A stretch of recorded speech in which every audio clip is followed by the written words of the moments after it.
Welcome to another episode on the Fearless Femme podcast. I'm your host, Becky Jane Stevenson, the woman who is always here to remind you that you are the damn queen of your own life, not the jester juggling everyone else's expectations and demands of you. And for this season, we're really getting into the deep nitty gritty, and that's the good girl narrative, what it means to be a good woman. And in today's episode, we are tackling one of the most juiciest topics, and it's the one that I keep seeing repeatedly on social media in the different spaces that I frequent. So I'm going to dig into it tonight. So this is the topic of people pleasing, the sneaky, exhausting trap of people pleasing. How if we're a people pleaser, then that means we're a good woman. Like, why do we do it? Why do we bend over backwards trying to keep everybody else happy whilst we feel like we're slowly losing parts of ourselves in the process? And most importantly, which is the reason why you're here and you're listening, is how do we break free of it? Because for so many of us, people pleasing is one of those things that it's really difficult to shift. It almost becomes so ingrained where it feels like it's part of our whole identity. So this isn't going to be just a fluffy chat. Oh no, I always bring the truth bombs, a little bit of humour, and some steps that can help you to start reclaiming your time, your energy, and your identity. So grab a drink, get comfy, and let's dive in. So the first part of this, I really want to talk about why as women we are kind of hardwired to people please. So in order to understand why we people please, we kind of have to go back to the beginning of its origins, where it came from, why we started doing these behaviours. Because when we're born, we're not born with people pleasing tendencies. Like, it doesn't just pop up out of nowhere. It's something that gets programmed into us from the minute that we're able to understand what it means to make people smile, to be pleasant. Like, have you ever been, like, this has happened to me quite a few times actually, because, I have the natural resting bitch face. But when I've been walking along and I just don't feel like smiling, and somebody would shout out their car window, "Oh, give us a smile, love," or "Cheer up, love, it might not ever happen," just those. And I used to get really irritated by them and kind of force myself to smile, and now I just don't. Like, if you can't deal with my resting bitch face, then don't look. But like, even things when we were younger, the things that, like, little nursery rhymes, like what little girls made out of sugar and spice and all things nice. Like, remember when you might have been told that you had to be nice and you had to be good, and how often it meant that we had to smile and be pleasant and be pleasing even when we didn't feel like it, agreeing to things when we didn't want to, or maybe helping when we were literally running on fumes. So society really has sold us this lie that our worth as women is tied into how much we give, how agreeable we are, and how well we keep the peace, how much we are the glue that holds things together. Like, it's quite heavy if you think about it. It's quite a heavy expectation on women, right? And it's not one of those things where you can just start shifting it. Like, it's a whole journey into recovering from people pleasing. And I think in this we also kind of need to touch upon the whole being in your villain era and what that means for women, because I think that there's a little bit of a misconception going on, and people think to be in your villain era is to let other people think of you as a villain because you said no to something, and they want to villainize you and make you out to be selfish. And while that's true, the amount that you feel like the villain yourself because of the guilt when we finally start having boundaries, like, it's a whole shift that happens. And even when we're recovering, and I'm a recovering people pleaser, and I don't always manage to have a boundary because I have such a big heart. And I think there's part of us as women that we do want to be kind, we do want to be good women, and sometimes we're going to slip up.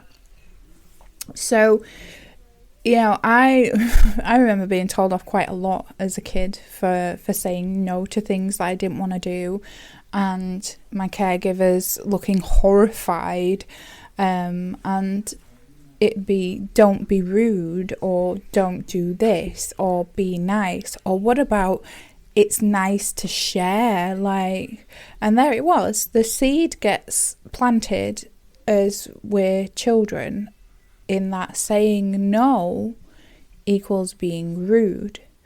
So we can often carry that into our adulthood. We end up saying yes to things that we hate. We end up running around after people who maybe didn't lift a finger to help you, or maybe didn't lift a finger in return, and feeling like crap because you just can't seem to say no, and questioning yourself and asking what's wrong with me.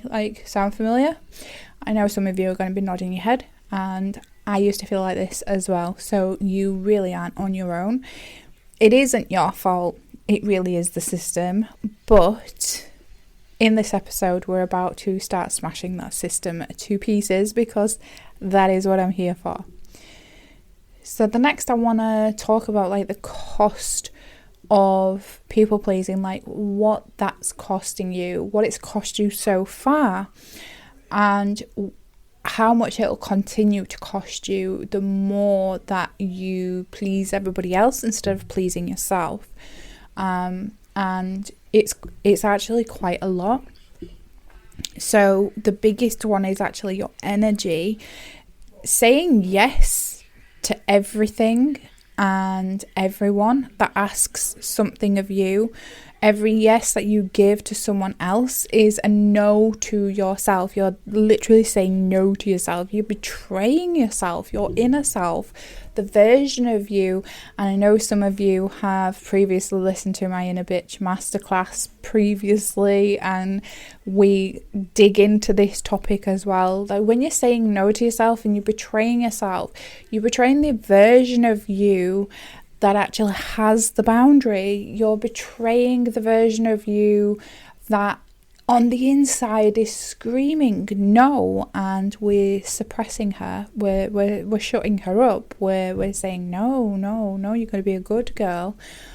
And where quiet resentments start to build, and we start to feel angry, and it's like that bottle of pop that we keep the lid on, we shake it up and shake it up and shake it up, and that's what happens. Either we end up burning out, or we end up losing our shit because we're just taking too much on, and people are just demanding more from us that we just don't have to give. And what are we even doing it for? What are we burning ourselves out for? What are we betraying ourselves for? Are these people going to do the same for you? So the next thing that costs you whilst we continue on this path with the people pleasing is actually your identity. So this is obviously a really big topic, and it's what I work with my clients, is the more that you twist yourself into someone else's version of perfect, the more you actually disconnect with who you actually are, what you actually like, what your boundaries are. At this moment in time, if you are connecting with anything that I'm talking about and you're nodding your head and you're like, oh God, yes, this is so me, no judgment, babe, but the more that we say yes to everybody around us because we think that that's what it means to be a good woman, then that's what gives us our worth and that's what gives us our value, then who are you underneath? We end up disconnecting so much. So much. The good news is you can reconnect to yourself. And then the third thing that actually costs you is your potential. So whilst you are busy meeting everybody else's needs, while you are busy setting everybody else above you on that priority pile, the more that you do that, the more that you are sending that message and that energy out there that your needs don't matter, that you don't matter. Like everybody else, keeping everybody else is priority, and then I'll think of myself, and there's literally nothing left in the tank for yourself. So guess what happens to the things that you want for yourself? Guess what happens to the dreams and the goals and things that you wanted for yourself that are now gathering dust in the corner? They get forgotten about. They get pushed to the wayside. You're literally, every time that you're doing this to something that you really want for yourself and you're squashing it down, is again, you are reinforcing this idea that your needs don't matter, that your dreams don't matter, that your goals don't matter. And let me ask you this, if you've got kids, I mean, I have a troop of children. Let me ask you this question, because it really kind of stuck with me when I first kind of was mulling over and wrote it out, is as a mother, you have children that are watching you. You're literally leading by example. You're modelling for them, right? You're modelling what it means to be a woman in this world. So as a parent, you're then saying to your children, go after your dreams, go after your goals, and they're so important, and never let anybody tell you that you can't do something, you can't be someone, when you're doing the exact opposite. So then when your children grow up and they look back and they think, oh, well, my mum sacrificed everything for me, guess what happens? That story then continues, because when they have children, then their children have children, and children of children of children, this pattern carries on, where they think to be a good woman, it means to be all self-sacrificing. Now, let me hit you with a really cold, hard truth and fact.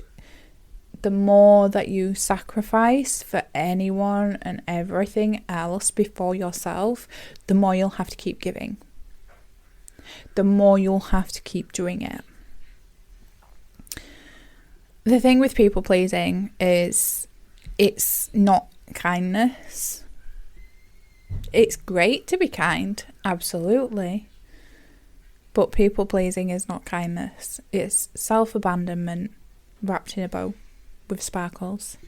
You're abandoning what you need, what you want, like what lights your soul up, what makes you feel like you're actually living life instead of a never-ending to-do list.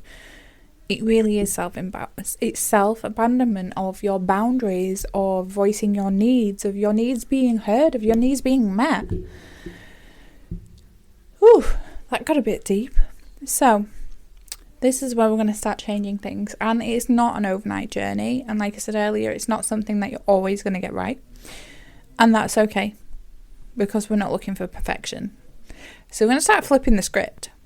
So imagine this. What if instead of being like everybody else, and instead of being liked by everyone else, you were deeply respected by yourself? Like, think of it this way.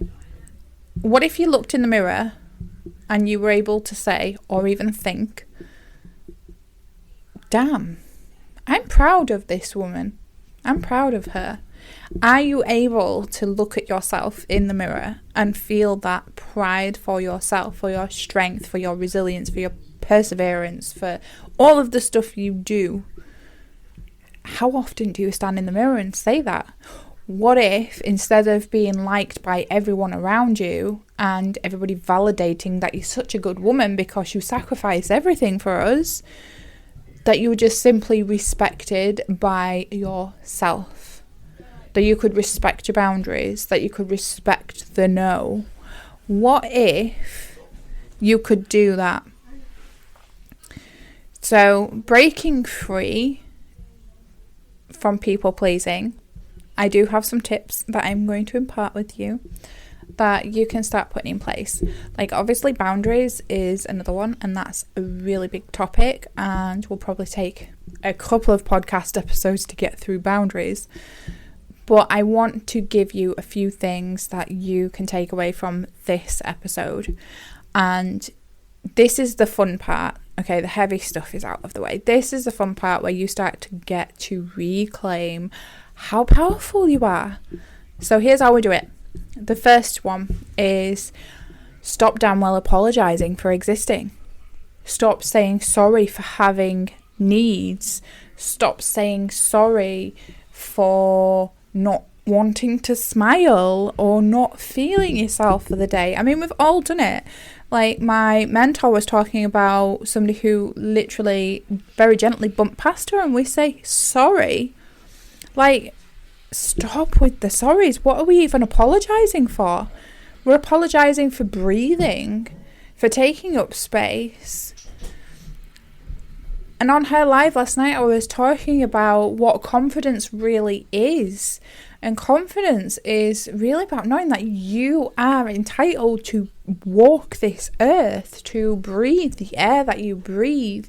Confidence is knowing who you are, loving who you are, liking who you are, respecting who you are, and having those standards instead of seeking it from outside factors, outside validation.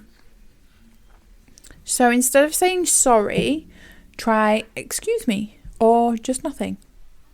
You don't need to shrink yourself down to make others comfortable. So another comment that I dropped on her live stream last night was about how, I mean, I'm quite a tall lady at 5'8", and I never used to wear heels despite absolutely loving the most gorgeous shoes all of the time and wishing that I could wear them, but because I used to get comments about how tall I was or how long my legs were, it made me super uncomfortable. And because I didn't feel very confident within myself, wearing heels was a big no-no because it just drew even more attention to me that I didn't want. So I never used to wear them in an attempt to try and shrink myself down and blend into the background. And now, like, at least for the last 5 years, if not longer, I wear the damn heels, sometimes 6-inch heels, which make me way above 6 foot. And I love it because I am not going to apologise for being tall. I'm not going to apologise for people feeling intimidated. Like, what is that?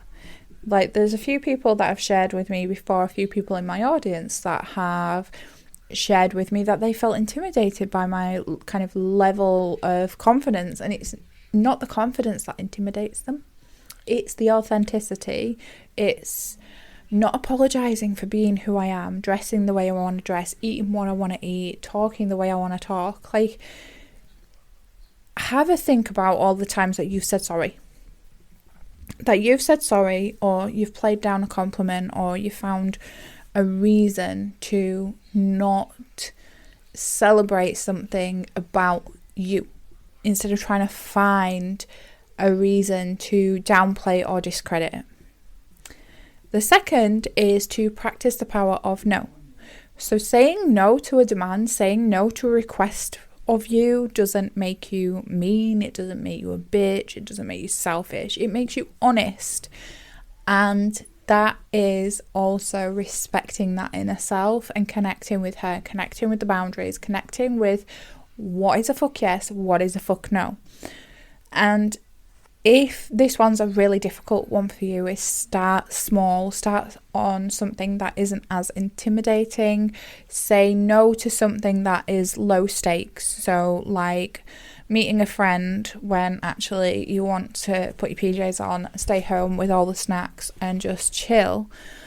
It might be saying no to a meeting that you're not required to attend, but you feel like you should go. Building that no muscle takes time, and it's the same as going to the gym. You aren't going to pick up the heaviest weight straight out of the gate. It's the same process. We have to start building that muscle up until you are saying it with more confidence. Now, practicing the power of no. A lot of people talk about how no is a complete sentence. In some situations, that is true. However, in context, it can prevent some conflicts, and I will cover this in a separate episode about dealing with the pushback when you say no to somebody else's demand on you, because I think that's often what a lot of us fear, is how somebody's going to respond to us having a boundary. It's not the boundary itself, it's how other people respond to us. And FYI, if you feel guilty for saying no to somebody else's demand of you, is the very reason why you need boundaries in the first place. So start off with something that's low stake. 3, ask yourself whose life you're living. So I invite you to really take a few moments to really just reflect on whether you're living your life for yourself, or if you're trying to meet everybody else's expectations and everybody else's standards and what it means to be a good woman. Write down what you want. What are your dreams? What are your goals? What are your desires? What are your needs? Like, let's start with the basics. What are your needs right now? Do you need sleep? Do you need rest? Do you need to chill out in your PJs and Netflix and snacks? Like, really check in with yourself, because I dare say there's going to be a few of you listening on here that probably doesn't do that, because we're constantly on the go. We don't recognise when we need some downtime. We don't recognise when we need rest and self-care. So really think about your dreams, your goals, your desires, your needs, and then ask yourself, what is stopping you? What is stopping you from having those goals? What is stopping you from having those desires? What is stopping you having those dreams? What is stopping you having those needs met? And sometimes it's because we don't voice things. Other times it's because we doubt ourselves. Other times it's because, we're worried about what other people think. And then there is another one, which some of you will have probably had pop into your head right around about now, is you don't have the money. You don't have the money to invest in yourself. I call BS on that. Yes, there are courses, there are programs, even working with me, that all cost money. But there is so much more to investing in yourself than investing in money. And there is so much, we are so privileged with how much information we have access to that doesn't actually cost anything. But starting with boundaries is investing with you. It's investing in who you want to be. It's investing in who you are. It's investing in your time, your energy, the quality of your life. Money is not always the first way to invest in yourself. If anything, investing money in yourself is the easiest way to invest. So really sit with what it is you want for yourself, what it is you need for yourself. The next is to create boundaries and actually stick to them. So boundaries aren't about keeping people out, they're about keeping yourself in. So think about what some boundaries are that you need. Maybe it's about saying no to somebody who's constantly borrowing from you. Maybe it's boundaries with, going out when you don't have the bandwidth to do it or the energy. Maybe it's about saying no at work to extra demands when you've already got a plate full with your own work. So think about what are some boundaries that you can have. And like I said, I'll release some podcast episodes around boundaries as well, but there are literally several categories of boundaries that you can have. It's not just about saying no, there are so many more. And then finally, in the tip part of this episode is to start pleasing yourself first. So I'm going to give you a little bit of a challenge, and I'm going to invite you all to take yourself on a little date this week, even if it's just for a cup of coffee. Go and sit in a nice cafe somewhere, or a nice coffee shop, or go for a walk somewhere that you love, or go read a book somewhere nice. Get out of the house and just do something that you love just for you. Bonus points if you do it and you dress up and you make it a whole vibe. Doesn't have to be a full day. Doesn't have to be a big thing. It has to just be something that you love to do. So take yourself on that date. So we're into the home stretch now, and this is just a little pep talk from me, I guess, to really light that fire. So I want you to remind yourselves that you didn't come this far in your life to be everybody else's backup. Like, you are here to own the stage. You ain't somebody's backup dancer. Like, you haven't come this far. You haven't come through everything that you've survived just to be somebody else's dog's body. Like, the world needs the boldest, truest version of you. And it doesn't even have to be the loud and proud, confident version of you. It can be powerfully, quietly confident. But the world still needs the truest version of you. Not a filtered down, watered down, people-pleasing version. So stop asking for permission to exist. Start taking up space. Start speaking your truth. Set those boundaries. Wear the red lipstick. Wear the high heels. Wear that outfit. Eat that food. Go out to that place. Send that message. Work with that person. And I want you to at least take a mantra with you after this episode, and that is, I am done shrinking myself. I am here to live boldly, unapologetically, and fiercely. So, if today's episode has lit something in your soul, and if you're ready to stop people pleasing and start owning your power, then I do have something incredible to share with you, which I released last week, and that is my She Rises one-to-one, really deep soul level support with me. You'll have access to me through either WhatsApp, Messenger, Telegram, whatever it is that you prefer. You'll have access to me in your pocket for a whole month, so for 4 weeks, to work on whatever you want to work on, whatever you want to break through, whatever habits you want to start kicking, how to find your voice. You know, this is that one-to-one journey with me where we'll dive deep into breaking down those habits, into finding your voice, into stepping into your fiercest, most authentic self. Somebody who is going to be with you every step of the way, cheering you on, getting you out of those comfort zones, getting you doing things that you've always wanted to do. And this isn't for everyone. It really is for the woman who knows she's ready for more, who wants to feel more freedom, wants to feel more confident, she wants to feel more her, like her life is her own. So spots really are limited, so that if this sounds like you, and I don't use fancy, big fluffy fancy words, as you've already figured out on these podcast episodes, but if you know this is for you, then like I said, spots are limited. I'm going to drop the link underneath the podcast episode, or you can reach out to me directly through social media and take one of those spots, because it is your time to rise and we ought to be doing this together.